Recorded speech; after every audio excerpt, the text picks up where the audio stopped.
Dear students, السلام علیکم۔ آج کا ہمارا ٹاپک ہے size and shape of bacteria.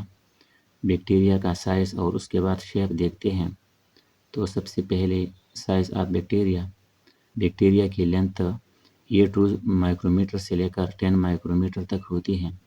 کچھ بیکٹیریا ایسی بھی ہوتے ہیں کہ ان کی لینتھ 2 مائکرومیٹر سے کم ہوتی ہے، لیکن وہ بہت ریئر ہوتے ہیں اور وہ بہت کم تعداد میں ہوتے ہیں۔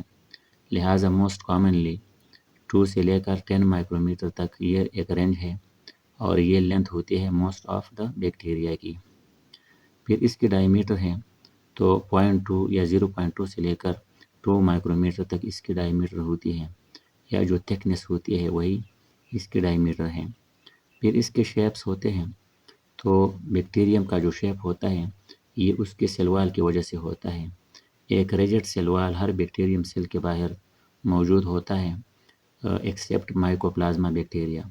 مائکوپلازما بیکٹیریا کی ارد گرد کوئی سیل وال نہیں ہوتا۔ باقی جتنے بیکٹیریا ہوتے ہیں ان کے ارد گرد اسی سیل وال کی موجودگی کی وجہ سے ایک خاص شکل ہوتا ہے بیکٹیریم کا۔ بیکٹیریا کے مختلف شیپس ہوتے ہیں۔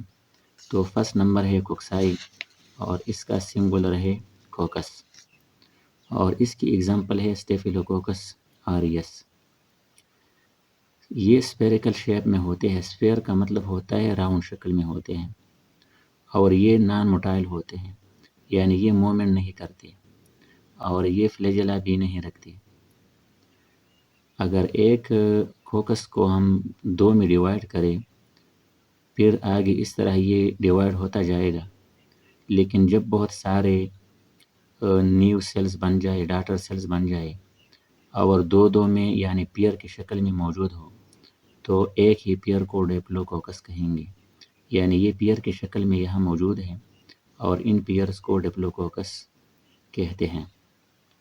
اگر ایک چین کی شکل میں ہو تو پھر اسٹریپٹوکوکس کہیں گے،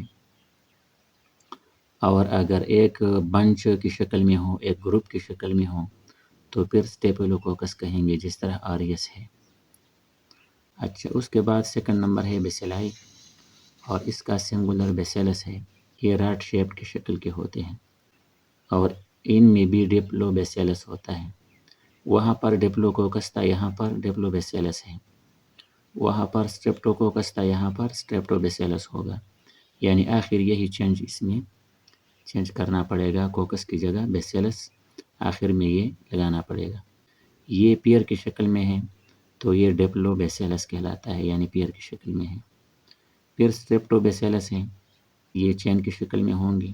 آپ یہ کنسیڈر کریے اوپر کا، یہ ایک چین بنا ہوا ہوتا ہے، اور پھر اگر یہ گروپ بھی موجود ہوں یعنی پورا ایک گروپ بن جائے تو پھر اسٹریپٹو بیسیلس کی جگہ اسٹیفیلو بیسیلس کہیں گے، یعنی پھر ایک بنچ بن جائے گا۔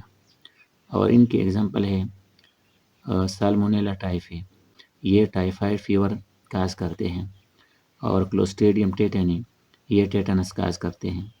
ٹیٹنس بچوں میں جو ٹیکا لگایا جاتا ہے آفٹر برتھ، وہی ٹیٹنس کی انجیکشن ہوتی ہے۔